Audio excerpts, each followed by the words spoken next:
Ladies and gentlemen, I'm going to call this meeting of the Mayor and Board of Commissioners. If you would please rise with me for the Pledge of Allegiance, please.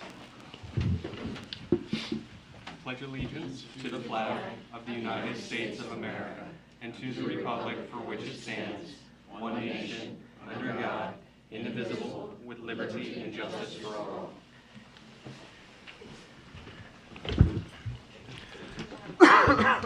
Could I get the roll call, please?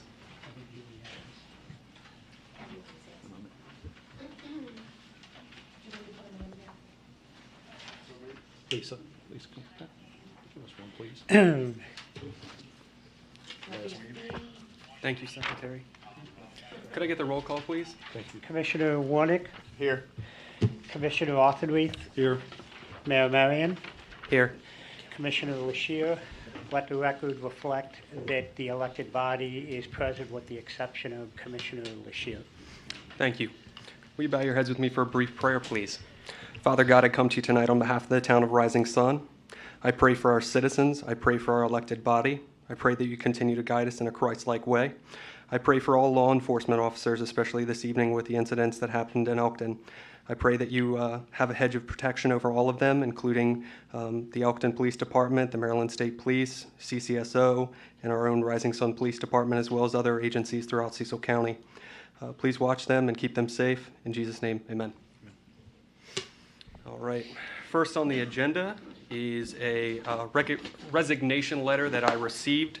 I will read it into the record.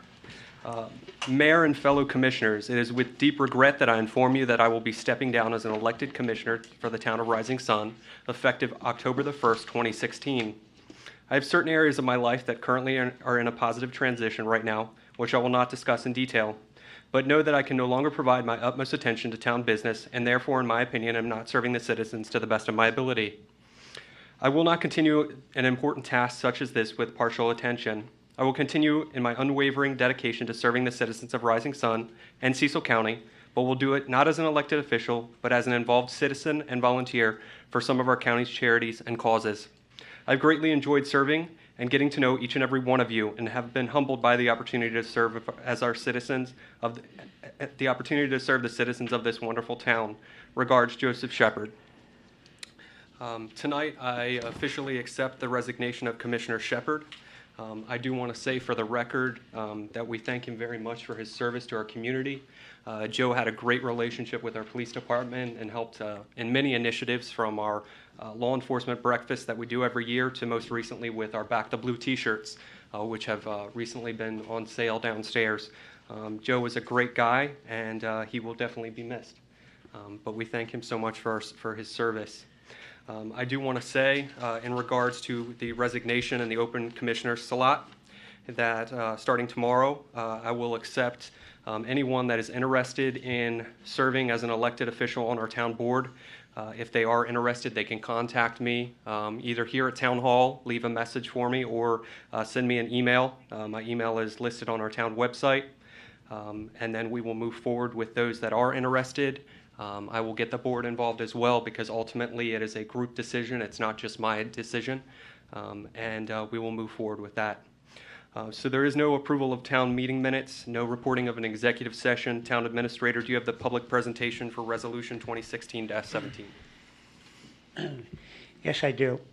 I think Commissioner Ward had picked up his, but Alan and Travis, you missed yours.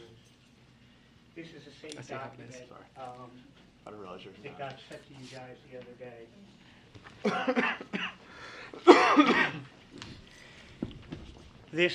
This is not a resolution. As we all know by now, resolutions can be voted the same night. This is not a resolution that the staff is suggesting that you adopt tonight. It's a resolution that we're asking you to consider, and so I won't waste a lot of time reading all the boilerplate stuff. What this basically comes down to is over the past year, we have been tracking non-receivables, or money that doesn't get paid.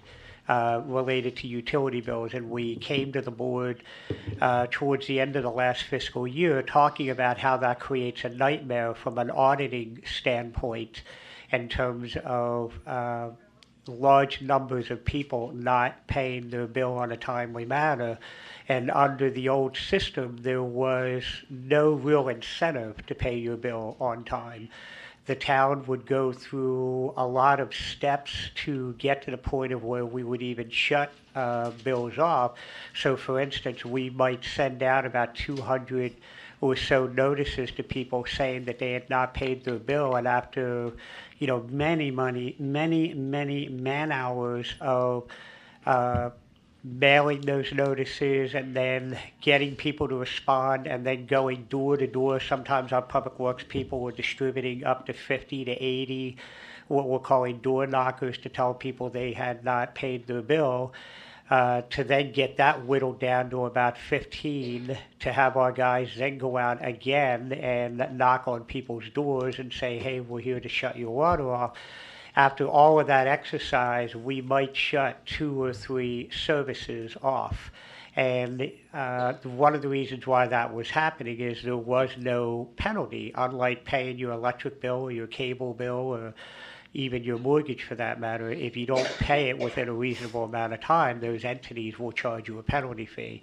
Unlike other communities in Cecil County, the town of Rising Sun had not charged any late penalties. So we initiated that under this year's budget cycle, and you previously passed a resolution about a 10% penalty fee. So we've established that, but we don't want to lose sight of 2 things. One, our residents who do pay their bills on a timely manner, which helps from a cash flow standpoint.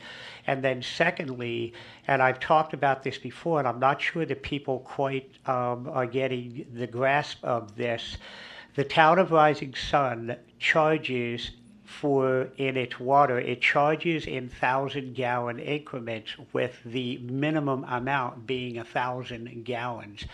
So in essence, what that means is you actually pay for the water that you use. And what I mean by that is if you go into Cecil County itself, where they provide public water through the way of artesian, you pay for 10,000 gallons of water whether you use it or not. The town of Northeast, the town of Elkton, other communities, it's common that you will pay for 6,000 gallons, 6,500 gallons, 4,000 gallons, 8,000 gallons. The point of that is, to some degree, there's no real incentive to try to conserve water because you're going to pay for 10,000 gallons whether you use it or not. And so our average customer here, it just in rough numbers, is using about anywhere from 3,500 to 5,500 gallons of water. Well, in the town of Rising Sun, that's what you pay for. In other areas, you could be paying for 10,000 gallons of water and you only use 3,500, whatever. So that's something we initiated many years ago as a way of giving people an incentive to control their expenses by conserving water. Well, we want to continue to help our residents in the way of providing a discount for paying the bill early. And what I mean by that is when residents who pay real estate tax in the county used to give people a 2% discount. County residents used to get a 2% discount if they paid their taxes by, I think it's July 30th of that year. Some of the other communities used to give a 2% discount. The town of Rising Sun and one other community are the only ones remaining that still give an incentive for people to pay their bills early or before on time.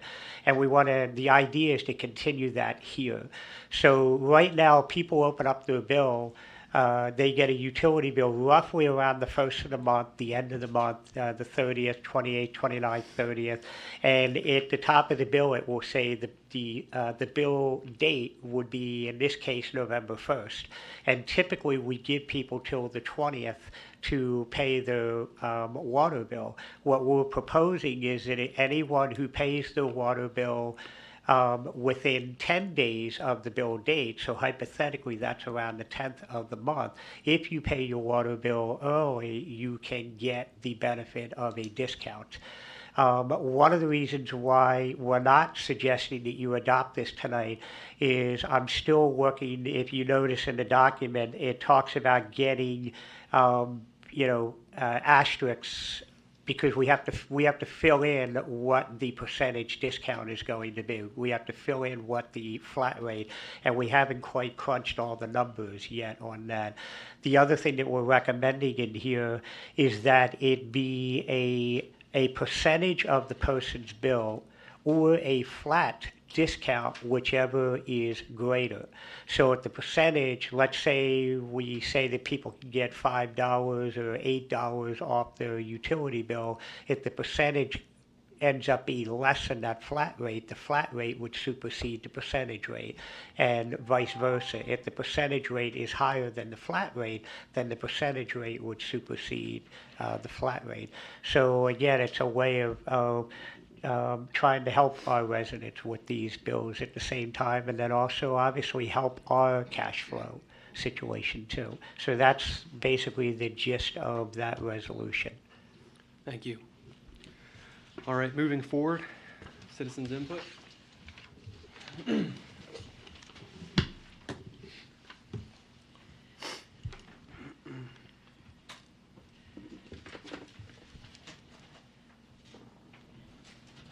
Thanks, Chief.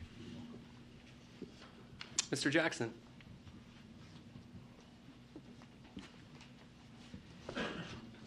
Jeff Jackson, 119 Cooper Avenue.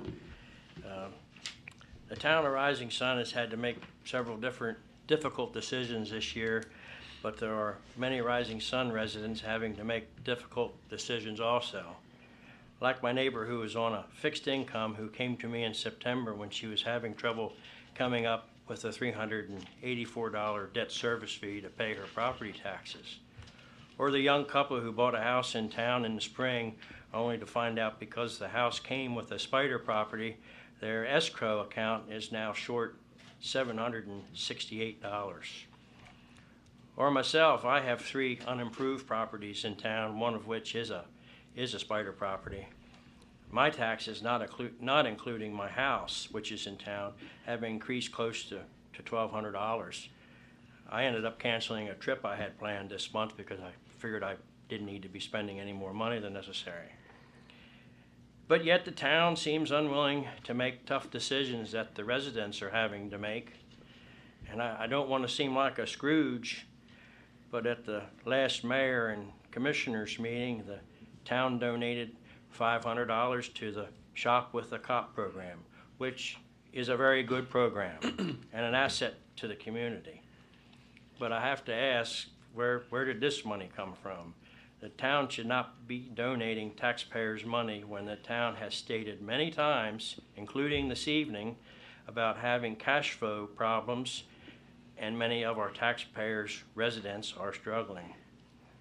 The town has stated one of the reasons for the debt service fee being added to the property tax bill was to ensure everybody was paying their fair share of the debt. I would think that an unimproved property pays more than its fair share of the debt as it costs upwards of $20,000 for an unimproved property to connect to town utility services when developed. Once again, I will say the only fair way to tax properties is to base it on the value of the said property. That is why properties are assigned value through property assessment by the state of Maryland. Many of us that have spider properties were told that there would be a process in place to potentially get our 384 debt service. I haven't heard anything. I hope that we will be informed of how that process is going to work. Thank you.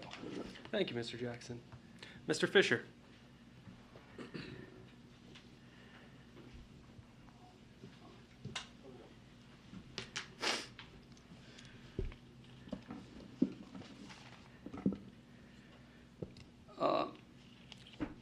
Good evening. When can we expect an explanation of why we're spending $11,157,000, $157,057 of our money is being obligated to provide 1.8 million gallons of water per day, plus a $3.05 per thousand gallons, for a minimum of 170,000 gallons a day, and raise the price of water over a 10-year period from $9.25 to $21.90 over 10 years, when the present demand is from 150 to 160,000 gallons per day. Where is the demand for 1 million gallons of brokered water? Why is the town brokering water? I just don't understand that. We talk about saving the people pennies or dollars, but yet we're widely spending $11,157,000 without any explanation to the taxpayers of why you're doing that. The town has 100,000 gallons of water in their permit that they would support 550 more equivalent dwelling units without any changes to the present water system and no increase in the water price to the customer.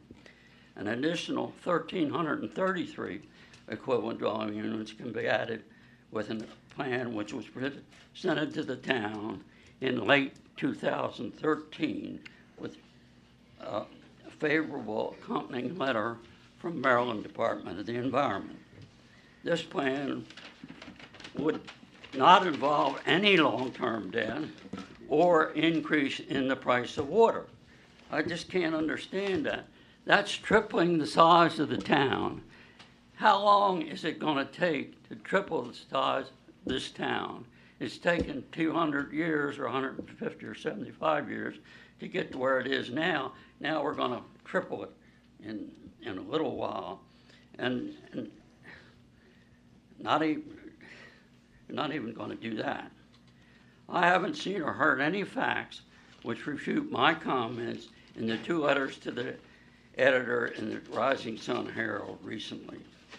The accuracy of the information concerning the accuracy of information provided by the town in justification for contracting with Chester Water Authority for the 1.8 million gallons of water. So what's going on? Why are we so parsimonious with other things and we can just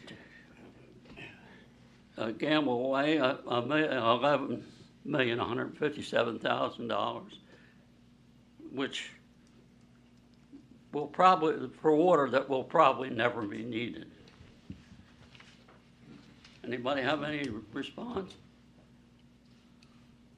No, sir. Thank you. Ms. Osborne? Okay. Would anyone else like to speak this evening? All right, hearing none. Chief? Thank you.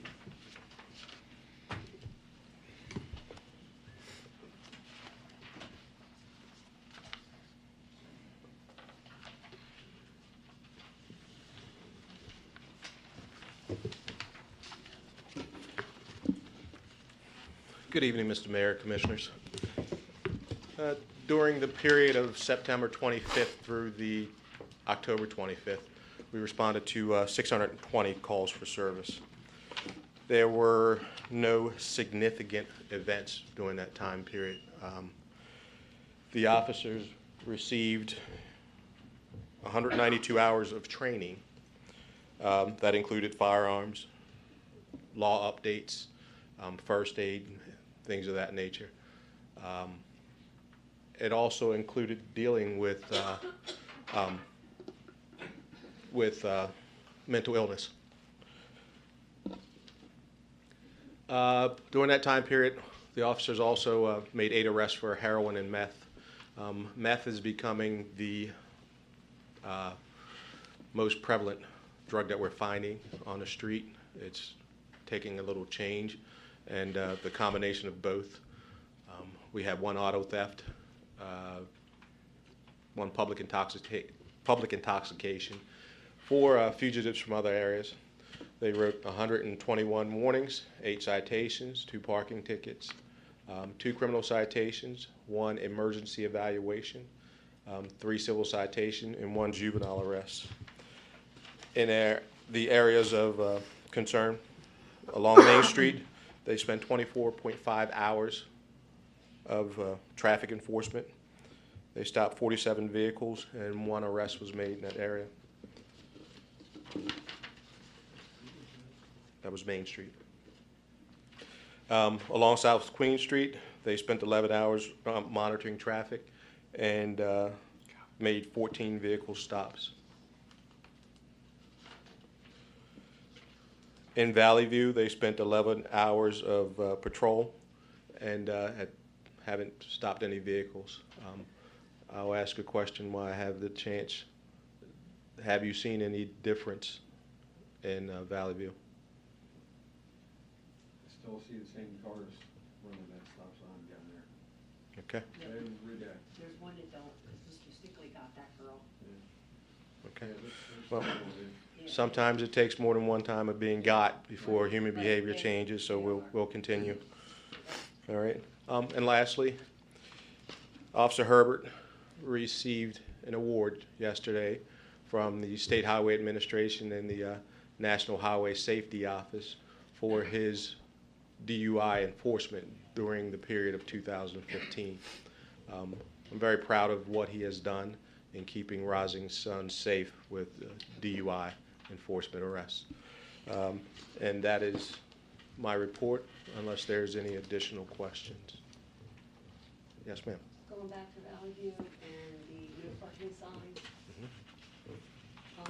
You one time told me that those down there are temporary. Do you know if the, permanent ones are in there? And they still, I had to stand at the window the other day and laugh. This woman parked right dead in front of that sign the other day. They're still parking on both sides of the street. Okay. I'll have to get up with the maintenance supervisor and make sure the signs are correct. I know one was knocked over. The young people like to take them out for vandalism. So you're telling me it's intentionally being done? Yeah. Okay, we'll take a look at that and see if we can take some corrective measures. And that's my report. Yes. Can I ask a question? The busing Okay. is used and abused. It's getting so bad that it's not wide enough that I've seen cars have to pass each other, going 2 different directions. And that's often? Oh, it's constant. And that used to be a safe place for kids to play. It, Now there's elderly people living there and they come out and they're not normally watching for cars because it's not a street. Okay. I'll add that to my request for the officers. All right, thank you. Thank you, Chief. Ms. Wagner? As you notice, you have a very thick book today. And as we all know, as we approach the end of the year, which is June 30th, we have the auditors and we don't print you a financial statement until we have final numbers from them. Just to let you know that the audit, we gave them the last bit of information, and the only thing that they need to date and finish the audit is the letters from the lawyers. And I don't know what it is this year, because I do audits too. They seem to be dragging their feet. So that is the only thing holding up our audit being done. But it's done, and the fund balance went into a positive direction for the end of the year, so we're happy and pleased about that. So you will find that you have July, August, and September. Oops. I'm sorry, I'm short. And if you go back to the neon green, that will be your September. I figure you can read July and August because nobody wants to hear me read 3 months' worth of financial statements in one meeting. And you have your audit report, and you will see that in the government, page 3, you should have a single page open, Alan, because we are doing the statement of net position, We all there? Okay, so the cash and cash equivalent is $549,288.75. We have investments of $116,063.33. We have receivables, and the majority of this is real estate taxes of $581,817.65. We have amount due from other governments, which is grant money. The majority of this is, we have some grant money coming in. Part of it is due to the disaster that we had at, in the wintertime with the snow. I believe they owe us about $16,000. So there's $30,869, and then we have amount due from other funds, which is the proprietary of $23,210.45. At the end of June, we received some MDE money for finishing, and it's not quite have it all yet, but about $621,000 worth of MDE money, and we were able to straighten out a lot of the due froms between all of the funds, at least between the government and the proprietary. There is a bill that we had to accrue that belongs to last year of $118.29. I believe that gets paid in October. So our net position unrestricted is $1,331,527.14 for a balanced budget. We go to the next page. We will see that across the different funds, we have $1,482,536.67 year to date. Obviously, for those of you who are new to this, the real estate taxes all gets booked in July when the bills go out. So it shows us having a positive net balance at the end of $196,000, but that will shrink as we spend out the money throughout the rest of the year. So right now, we have total expenditures of, let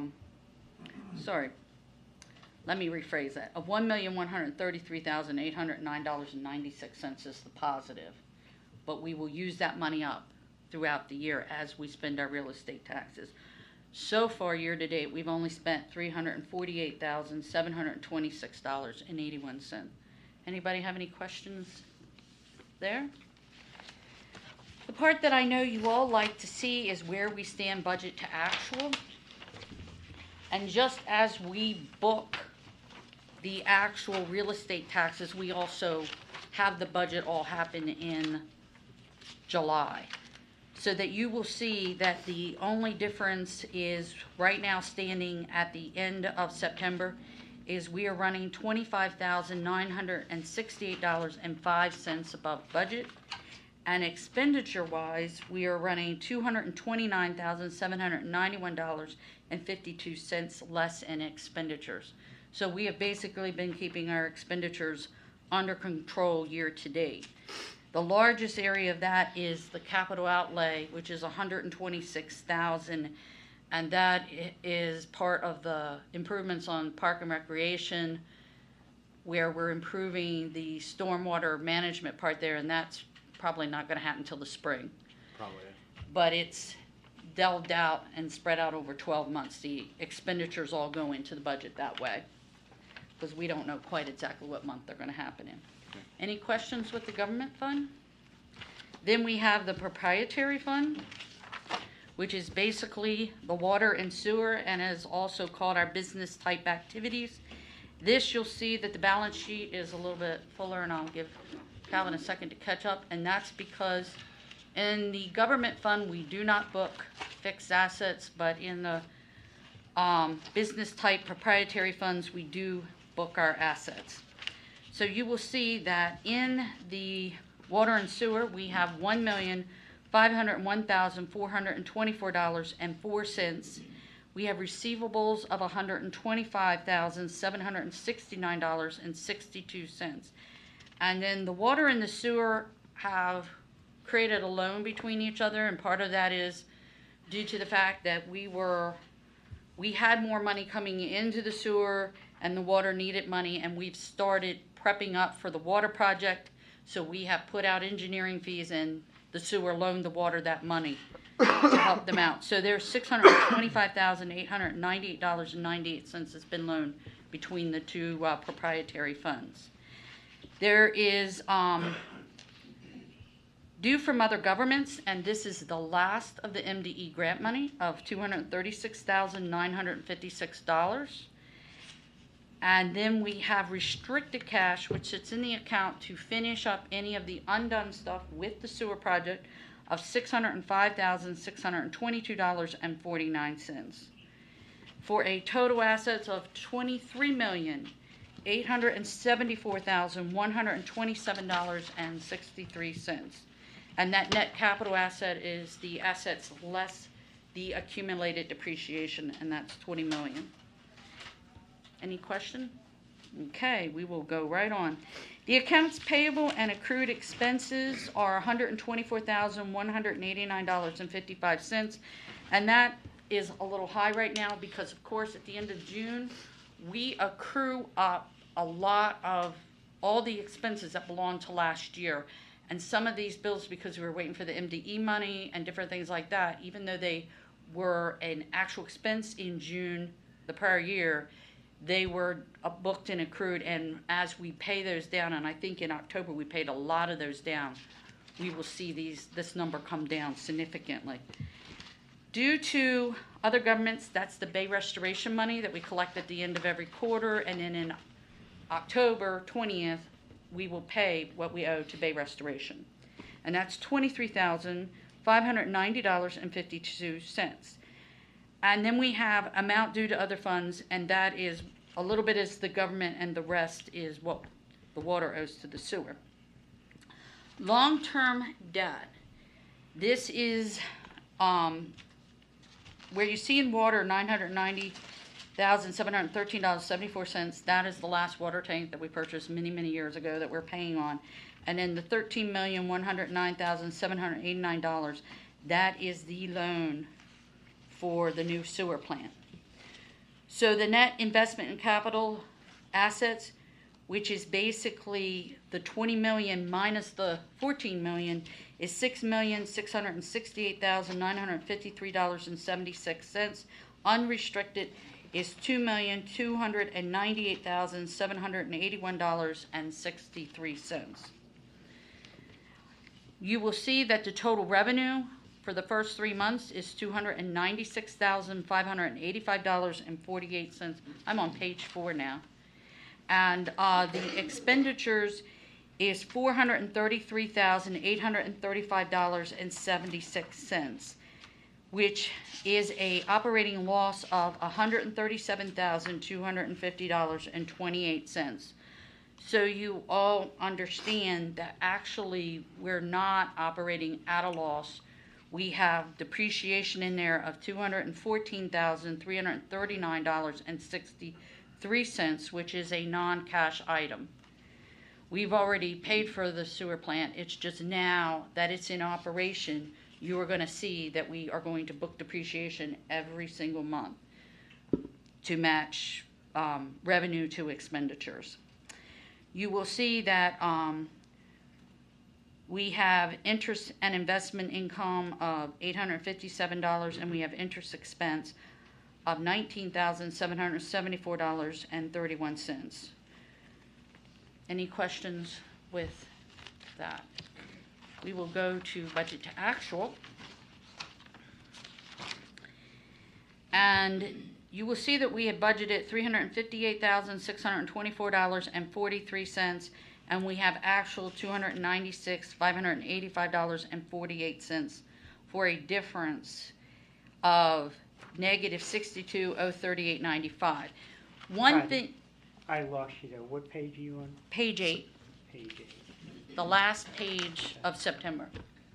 If you want to cover that again for the residents, because I wasn't Oh, able to okay. catch up there. All right, page 8. The total budget is, income is $358,624.43, and actual revenue that came in is $296,585.48. To the bad of $62,038.95. Now, I want to explain something to you here. We were trying to get the software to make this change today, but it didn't. If you go back to the budget to actual of the government, you will see it is in the positive. And what it is we haven't yet calculated the amount of the debt service that needs to come out of the proprietary's budget and go over to the governmental fund budget. So when we get that done, that deviation basically won't be there to that significant amount. You will see that expense-wise, we're to the positive of $46,612.53. So basically, some of this will change a little bit once we get the budget in the right place. But it's the same situation, even though it's showing us at a loss, both budget-wise and actual-wise. If you add back the depreciation, which is what a bank would do if they were giving you a loan, you would be in the positive flow. Any questions? And as you commissioners and mayor know, if you do have any questions in the interim, you can always call me, email me, and I will be more than willing to answer them. Patty, real quick, do you know if we should have gotten a about $1,047.69 from DNR for the receipts submitted for the grant? I would probably have to check that, because Okay. that's kind of a Yeah. low number compared to, Yeah, it was the two receipts we were looking for that we found that were submitted. That should be coming in. okay. Thank you. Town Administrator, do you have a report this evening? Yes, I do.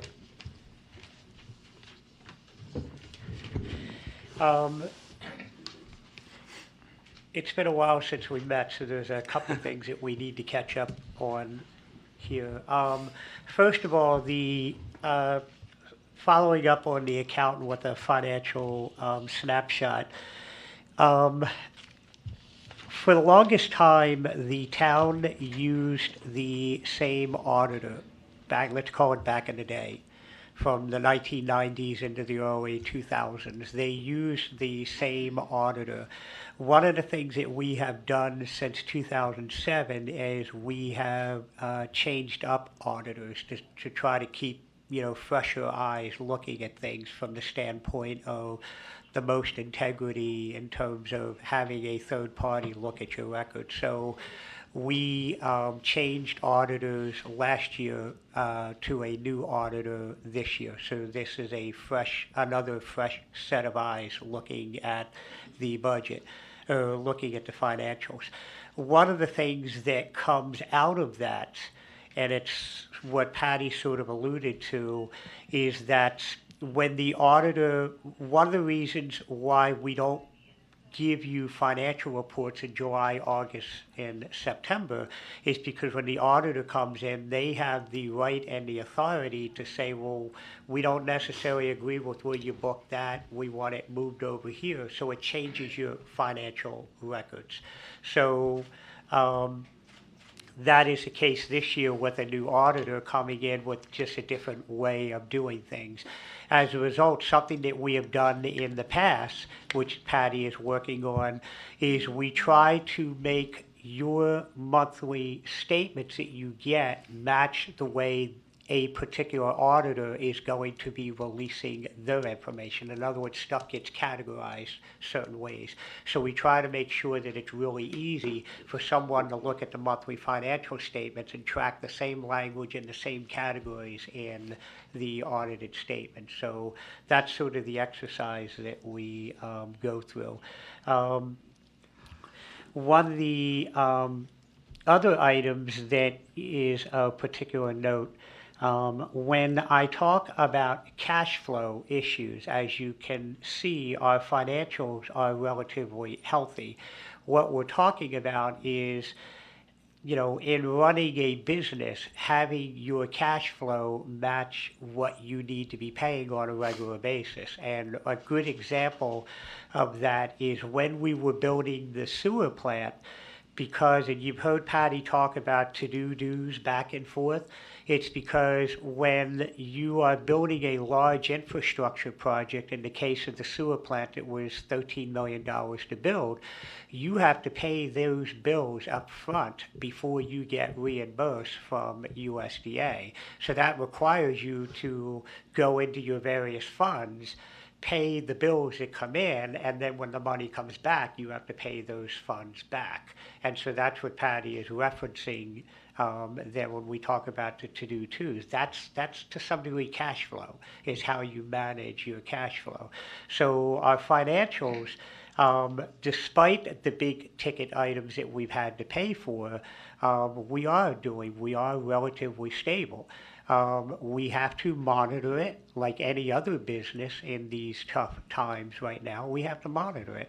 But if you remember back in the budget process, when we put the graphs up there, when you consider the fact that the town of Rising Sun provides 24-hour police department and does its own building inspections, which generates $70,000 a year of income that would normally be going to the county, is coming to us.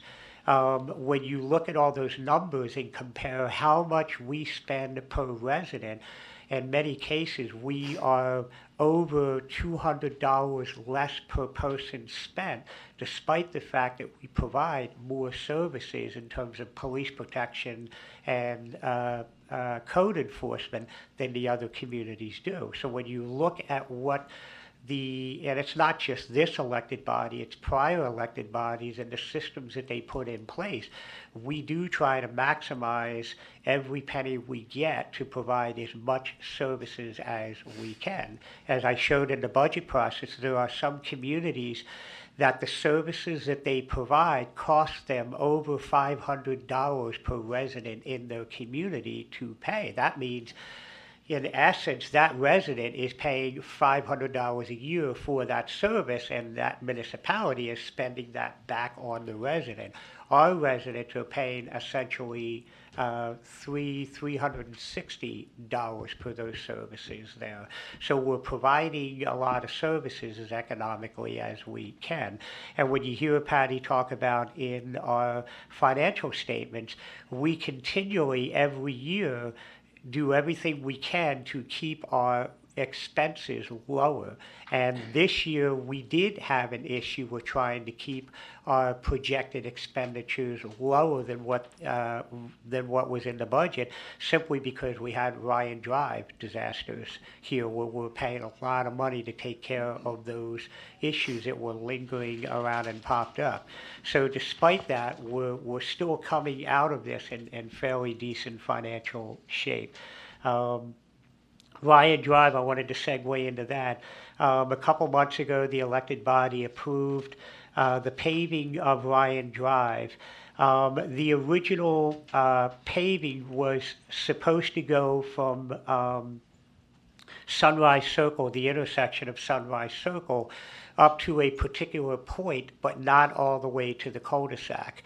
And when we were up there doing a walkthrough on the project, it was realized that those residents have had to go through a lot of aggravation over the last 2 or 3 years. And so we threw a little bit more money at the project to make sure that we paved that whole stretch. So those residents don't have to ride in gravel and sedimentation. And there's a guy who rides a motorcycle up there that's always concerned about his motorcycle dumping because he was trying to dodge potholes. We've had the question asked on my Facebook page. I thought we were doing the entire Ryan Drive. As I've talked about in the past, we knew that that cost was going to be upwards of $1 million to do that entire stretch of road, with the concern that if the water line installed at the top could conceivably be bad throughout the stretch. And if there's issues with the way the road was put in at the top, you could argue that there may be issues with the way the road was put in down at the bottom. So we applied for grant money from USDA for that, but they turned us down.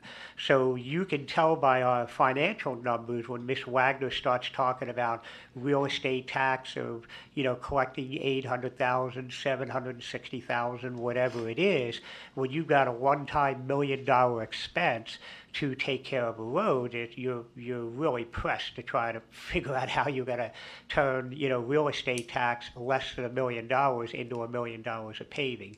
So that's why that road has been repaired the way it has been. We have spent money on the more pressing needs, step back to see what happens, and then spend some money to button it up, so to speak. So we're pretty confident that we should at least be able to get a couple of years out of the upper portion of the road because the repairs that we made up there appear to be holding. And then when you talk, you segue into Valley View. Valley View has been difficult for the town because we have a water line down in there that there's issues about the integrity of that water line in the past, although we've had it tested. And we've talked about this before, that a lot of times water lines crack horizontally. If you have a 12-inch pipe, it cracks horizontally. These, when they're breaking, are basically breaking from the connection, from one connection to the other connection, a lateral or lineal crack, which is usually indicative of a defect in the piping. The town paid some money the last break 2 years ago to have that sampled to see if we could apply to USDA to justify going in there and replacing all of that line. The testing wouldn't support the fact that the piping was bad, so we couldn't make that repair. But subsequently, we've had an issue with the line breaking. And when the line breaks, a couple years ago, we spent $47,000 to repave it. When the line broke a couple months ago, $47,000, no pun intended, just went down the drain. And we had to basically spend another $25,000, $30,000. So those are the things we're juggling with, but we got those done. They're ready to go. We are moving towards the contractor coming out and restriping the parking lot down there. We didn't forget that it needs to be restriped where we paved it down there, so that should be happening. We also fixed the Summerhill stormwater pipe that we had talked about. One of the culverts down there was washing out, so we did get that repaired. That is finished. The other thing that I talked about a little bit a couple of months ago is the very scary prospect now when you talk about an unfunded mandate that the state of Maryland is now expanding what is called an MS4 requirement in terms of when they talk about cleaning up the Chesapeake Bay, it has to do with how you deal with stormwater and runoff. And typically, communities that had an MS4 permit, which would be the county and the state, would be charged with going out and making all those repairs. They've now expanded it where little old towns like the town of Rising Sun now have responsibility for MS4 requirements within the jurisdiction. So we're talking about potential unfunded mandates where we now have to deal with the stormwater stuff. So we're a little bit behind the eight ball. I'm trying to figure out exactly what that's going to entail and how much that much money that's going to cost in years to come. The other thing I wanted to highlight is the other day over the weekend, I did on my town administrator page, I did an online poll talking about the fact that Dunkin' Donuts was looking at a property here in town, and it wasn't the corporation of Dunkin' Donuts, it was the person who was interested in opening a franchise, went there and was not comfortable with the count of cars. So he literally pulled the plug on the deal and actually didn't tell his engineering firm, who was still submitting plans for me to review. Nobody ever told them that their client was not going to move forward with the Dunkin' Donuts.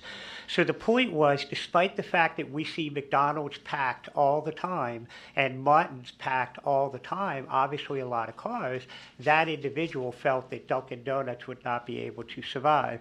And so I did an online poll where I asked residents, I told them about the Dunkin' Donuts, but what type of things would they like to see come to their community? And the post had 6,061 views. So in other words, 6,000 people looked at the post and had some type of thought about it. And we had 145 comments, good comments of people saying what they thought they would like to see coming to the town of Rising Sun. One of the most driving themes out of this, and I haven't had a chance to compile it, is residents don't want any more pizza shops. There's enough pizza shops in town. They don't want any more pizza shops. Dunkin' Donuts was very popular. Chick-fil-A was very popular. A sit-down restaurant, a good quality family-oriented restaurant was very popular. Entertainment was very popular. Bowling alleys, skating rinks, movie theaters, that kind of stuff. So there's a reason for doing this. Number one, I want to go through the exercise of getting people to think about it, but it also has to do with, and I want to segue into this, when we start to talk about how does this happen? One of the reasons why it doesn't happen is because the town doesn't have any infrastructure. And we've talked about this. You can't get people to invest money to come into your town when you didn't have sewer capacity and you didn't have water capacity. And during the budget process, we showed the numbers where our values of properties dropped 22%. And we lost over $200,000 of revenue coming in over a 6-year period. And to put that in perspective, a 22% drop in revenue, that would be like whoever brings paychecks into your household, husband, wife, or single person bringing the paycheck in, don't get paid for about 2.6 months. And then try to figure out how to pay your bills. And that's what the town of Rising Sun has had to do with these significant drops of assessed value. And yes, it does have to do with the economy, but it also has to do with the fact that for over 11 years, nobody was going to invest money in this town without adequate infrastructure. And the other thing that we sat down back in August and we had all our consultants in here and we went over the presentations, but there still seems to be some questions about some things. The project is going to cost $10 million, I think it's $10,050,000 or $10,500,000. Let's call it $10,500,000. That's what we're getting our financing for. I'm not sure where the $11 million is coming from, but that's what we're getting our financing for is $10,500,000. And we got that approval for that bridge loan, by the way. The other thing is, and we've talked about this, when the reason why the town went for 1 million gallons, not 1.8 million, we're asking for 1.8 million, but we're asking for 1.8 million because you have to have redundancy in your system.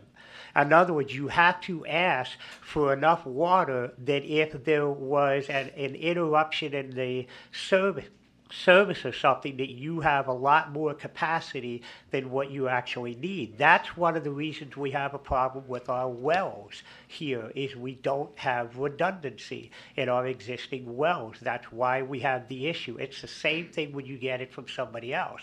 And so in reality, what we're asking for is 1 million gallons of water, because if you put an 8-inch pipe in the ground, you can get roughly 500,000 gallons of water. If you put a 12-inch pipe in the ground and 16-inch pipe in the ground, you can get 1 million gallons of water. But the cost difference between 8-inch pipe and 12-inch pipe and 16-inch pipe is pennies. So if we were to just say, we would have been spending $8-9 million to go get 500,000 gallons or 250,000 gallons. We would have been spending that money regardless. And so what the town is trying to put itself in a position to is to be in a position where when water issues occur in this region, which we know they are occurring in this region, we have facilities outside the town of Rising Sun that are having issues with their wells as we speak. We have Southern States that has an issue. We are putting the taxpayers or the residents, the shareholders of the Rising Sun water system in a position where people come to you to pay you, to reimburse you, to keep your water and sewer rates down in the future. Yes, the rates on paper right now appear to be going up to $21 in 10 years, but that's because we can't get anybody to give us financing by saying we think something is going to happen. You have to go out and sell it. It's the same way when you try to get a loan on your house. To do something, you have to have an appraiser come in and appraise your house. You can't say, well, I could rent it out, I could do this, I could, sell it for that. It has to be based on something. And so we are basing our financing on the demand that we feel will be out there. We're not looking to grow the incorporated limits of the town of Rising Sun 3 times. We're not looking to do that. We're looking to put you as the taxpayers in a position that we're already going to pay a lot of money for pipes to solve a water issue that's been plaguing this town for 20 years. We're going to pay those millions of dollars. We're putting you in a position where when somebody else needs water, all you are doing as the residents, the shareholders of Rising Sun, is allowing water to pass through your pipes in your town. You're not treating it, you're not doing anything to it, and you're allowing it to go to somebody else and you're selling it to them, which is putting you in a position to keep your financial costs down. The alternative would be spend $8-9 million, get 275,000 gallons. That's all we need now. Call it a day. Guess what? You're still paying for $8-9 million of infrastructure. So that's why we asked for a million gallons. That was the business plan, to put this community in a better position to control its destiny in the future, not grow it 3 and 4 times over. The other misnomer that came out during the poll that we did the other night is there is a perception that the town spent $40,000 for economic development studies in the past. And anyone who has come to our budget meetings knows that we try to be as accurate as we can on what we think we would like to do. But if the stars don't align or the business plan doesn't necessitate us doing something, we don't do it. And so we have expenditures that we protect ourselves by saying we might have to do it, but we don't spend it all the time. In this case, we put the money in the budget for that, but we tied it directly to grants. And the town has applied several times to the casino grants that the county gives out. We don't get awarded the grant money. So we carry the economic development study in the budget, so it's there, but we only move forward with it if we get the money. And so the town has never paid anything for an economic development study, although it has been in the budget in the past. Some things for the elected body that I believe the chairperson of the Planning Commission is meeting with the mayor. We really need to get something done with our land development ordinance in our zoning code and our application process. And we have done it internally in-house. We also went to our engineering firm and asked them to give us an estimate of rewriting all of the documents and then doing some training for the Planning Commission for the future. We think the price has come back very prohibitive and it's very expensive. And it's not out of line. Back in 2004, the town of Rising Sun paid $24,000 just to redo its zoning code back in 2004. So the numbers we're getting of $35,000 to do both codes is really not inconsistent with what the industry bears. But we think we have a better way to solve that. If you recall, when we put our economic development study out to bid a couple years ago, we were getting prices of upwards of $60,000 just to do the sustainable community designation. we were able, through the support of the Maryland Department of Planning and the Department of Community Housing and Development, we were able to get interns from the University of Maryland to come in and do our sustainable community designation. We can do the same general thing with our land development code and our zoning code. The Department of Planning has volunteered to come in and help us rewrite our zoning code to get it consistent with what we need, what the industry is, because our zoning code is way out of whack here. Just to give you an example, we've talked about this. When you go by Martin's, a zoning code controls the size of a sign. Our zoning code says that down in the Martin Shopping Center, they can only have a 9 square foot sign. That's a 3 foot by 3 foot sign. So imagine that big old Martin Shopping Center trying to have a 3 by 3 sign sitting on there to say, welcome to Martin's. So that's some of the examples of how our zoning code is out of whack. And over the years, people have recognized it's out of whack and they've said, all right, well, we're going to give you a variance. Well, that's not really a good way to run the business of planning of zoning, of just waiving things like that. You need to fix the discrepancies in the code. Mayor, something that you were very interested in the past, as you have seen, the storage room file system has been cleaned up.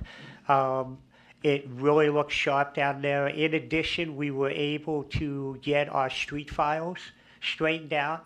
We have tons of records here, and what we basically have been trying to do is create a street file for every property in the community would have its own individual file, that all the documents associated with that property can be stored in that file. So I want to thank the girls downstairs that have been filling in as a receptionist. They've also been coming upstairs and cleaning out that file cabinet area, storage room. The other big ticket item that we need to start addressing, and we had this in the budget, is our utility billing system. It's on a server housed here at the town of Rising Sun. Well, anybody who's into IT knows that having a server in your building is a dinosaur concept.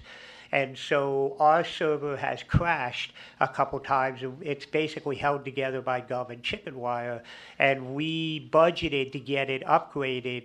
So we're going to be moving on that to get our information stored in a cloud system. So we're going to be moving forward with that.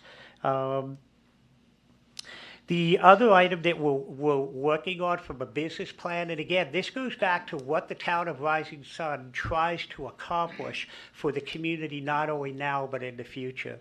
Right now, our public works employees are sitting in the garage down on Derry Street, and that is listed as a light industrial area. So it is technically sort of a prime piece of real estate that is tax exempt, because we happen to own it and our public works guys are down there. Well, we just built a $13 million brand new sewer plant with some state-of-the-art facilities, and we have some money left over in the USDA funds, as Ms. Wagner talked about, $605,000. The next phase of our sewer plant is going to be having to decommission that lagoon at some point. Right now, MDE allows us to offload sludge into the lagoon because the volume is small enough that it can handle it without discharging out. That's only going to last so long. So at some point in time, we're going to have to pay about $2.5 million in 2012 numbers to drain that lagoon out and restore it back to an environmentally sound position, and then about another $2.5 million to put a belt filter press in there to start dealing with the sludge. So you're looking at potentially a $5 million expenditure 15, 20 years from now down the road. What we would like to do is use the remaining funds to build the building that would house the belt filter press now, and then also move our public works facility away from Derry Street, get it on a piece of land that's always going to be tax exempt, and then potentially sell that piece of land down there and get that back on the tax roll so the taxpayers can start seeing, additional tax money coming in down there. So that's one of the things we're working with USDA right now to be able to do that. The Town of Rising Sun Mayor, you asked me to remind you about this. The safety award that the town is going to be getting on Thursday. The town is receiving a safety award from Chesapeake Insurance, which basically is they walk around, tour your facility, look at your injuries or whatever that you've had to report, and we are relatively safe. So we're getting an award for that. The last item, as Ms. Wagner had spoke about, we did get roughly a $16,000 reimbursement from the Federal Emergency Management for the snow removal. But this is something the elected body needs to think about, and residents need to think about this too, is that it costs the town of Rising Sun roughly $45,000 to remove that snow. And we did above and beyond what other communities had done. People know that that snow hit Friday, Saturday, whatever, and by Monday most of our roads were open, whereas other roads in the county and schools were not open until like a week or two later. It costs money to do that. And so we're not always going to get that kind of storm in the future, but when we throw everything at it, it costs a lot of money. And it would be great if we could get all the money reimbursed, but FEMA only gives you, if the storm lasts 5 days, they give you 48 hours out of a 5-day window, and you have to pick which time you want it to be, that you want to get reimbursed for. And you can't get reimbursed for your 9 to 5 employees that would normally be at work on a Monday doing work. You can't get reimbursed for that. And so as much as they say they're going to give you money, they put all kinds of hurdles in place for you to be able to actually get the money. So we really had to, look at the tea leaves, so to speak, and structure an application that would give us as much money as possible. So we got about a little under half of the money recovered. And that concludes my report. Thank you, Town Administrator. I hope that he was able to answer some of the questions. I know that Mr. Jackson continues to have a question about the spider properties, and we'll continue to try to look Yes, into that. that is. Because he will continue to ask, so we should try to at least come up with an answer. Yeah, we are in the final stages. We have, I believe, about 40 properties that fall into the category of the exemption. We just have to get the paperwork presented in a manner that the state and the county will accept for those properties to be waived. And then we will also be reimbursing people who have already paid for it. I hope that answers a little bit, Mr. Jackson. I do want to say that, like the Town Administrator mentioned, we can't help that sometimes we have issues like Ryan Drive that happen. We do have an infrastructure issue that we are continuing to work on with our water issues. We are all taxpayers up here. We try to be as fiscally responsible as we can, but we definitely are working in a budget where we're comfortable with making that donation that we made to Shop with a Cop, and we will continue with that. So I'm going to move forward. Next is Historical Preservation Commission. I don't believe they have a report. The Rising Sun Arts Alliance does not have a report. Any old business? Any new? All right. Moving into the mayor's report, I did want to mention that we did have to reschedule our spooktacular. Our fall spooktacular will be this Saturday. We are praying for better weather. Unfortunately, we're unable to put up some inflatables because we did have high wind gusts of upwards of 30 miles per hour that prevented us to put them up. So please come out. It's from 2 p.m. to 6 p.m. It's a free event for your kids, your grandkids. To come and enjoy. We'll have hopefully have a hayride. We'll have pumpkin painting, face painting, trunk or treating. We'll have a bunch of inflatables there, so it should be a good time for our community. I also wanted to say that I did visit the Rising Sun High School and presented their Spirit Stick to their junior class. They were the winners of the homecoming week festivities. I also came that evening to the Rising Sun homecoming game. Which I will say was definitely a moving experience. They were playing Patterson Mill, and Patterson Mill unfortunately lost one of their players, Isaac Farr, and we had a moment of silence for him, and they did some special things. They put posters on the side of the field in his memory, so it was just a great event. They also at the end ended with prayer with both teams coming together, so it was just a great event. Along with the town administrator, I attended a special event thanking Council President Robert Hodge and County Executive Terry Moore for their service. It was a great evening. I did want to also remind people, if you can't tell by the crazy shoes that I'm wearing, that October is Breast Cancer Awareness Month. I only wear these crazy shoes once a year, and that is to remind you that early detection can save your life. So please continue to remember those that have lost their lives due to breast cancer, and also those currently fighting. You will see on the outside of Town Hall, we do have a memorial plaque where people can write messages of hope or in remembrance of someone that may have been lost from breast cancer awareness. We've had that up the past couple of years, and then our idea is to go ahead and donate it to a local cancer center so that people can see it. So that concludes my report. I did want to ask one last thing, and that is the town meeting on November the 8th. I wanted to see what the board's pleasure with, because of that being election day, if we would consider moving it up to maybe 6 or 6:30. I do have something going on that evening that will prevent me from staying later. So I don't know what the board's pleasure is regarding that. If you wouldn't hesitate, we can certainly discuss it and try to put it out, but You're not using this, that's only for town elections. yeah, that's only for town Yeah, elections. I could do it earlier that day. Could you do it earlier? I believe 6:30? 6:30, yeah. 6:30? Okay. Town administrator, we're going to move it forward to 6:30 on November the 8th, which is also election day. Moving into commissioner reports, Commissioner Authon-Reith. Calvin covered the 2 streets and sidewalk issues with Ryan Drive and Valley View that we talked about last, so I have no further comments on that tonight. Thank you. Commissioner Warnick. We've had a meeting with the working group for the stormwater management project over at Veterans Park. We have the plans, I think, pretty well drafted up. They should be moving to our Planning and Zoning Commission here soon, as well as to the county stormwater management review. Then they'll also have to be sent out to MDE, and because there's some work associated with the stream, the U.S. Army Corps of Engineers. And so that project is moving along pretty well, and we're actually pretty much on schedule for that, I believe. I don't anticipate any delays on that at this point. So they should hopefully be starting.